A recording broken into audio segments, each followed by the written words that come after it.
तर भाजपची सत्ता आल्यावरच ही दादागिरी सुरू झाली। आमदार आदित्य ठाकरेंनी भाजपवर टीका केली। संबंधित बिल्डरची ओसी रद्द करण्याची मागणी करण्यात आली आहे। तारदेवमधील प्रकारावरून आदित्य ठाकरेंनी हा निशाणा साधलेला आहे।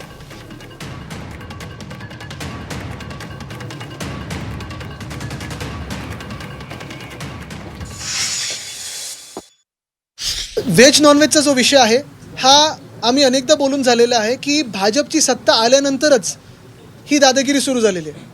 इथे पण आपण सगळे कोणीतरी व्हेज असेल कोणीतरी नॉनव्हेज असेल, पण जे कोणी काय खातं बाजूला पण बसून खातो आपण, त्याला काही कोणाला प्रॉब्लेम नसतो। ही महाराष्ट्राची संस्कृती नव्हती।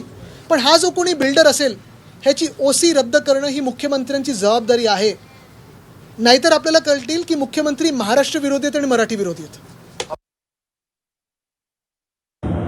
आणि आपण जो मी म्हणता जो चर्चेचा विषय आहे, ज्या व्हिडिओचा तो व्हिडिओ मी देखील पाहिला। कोणतरी एक इस्टेट एजंट येऊन आपली ॲड करतो आणि तो सांगतोय की मांसाहार खाणार असतील त्यांना इथे फ्लॅट मिळणार नाही आणि शाकाहारी असतील त्यांना या इथे फ्लॅट दिला जाईल। अशी जर मस्ती कोण करत असेल, कुठचाही एजंट किंवा कुठचाही बिल्डर, तर त्याची मस्ती जिरवण्याचं काम शिवसेना आपल्या पद्धतीमध्ये नेहमी करत आलेली आणि आताही करेल।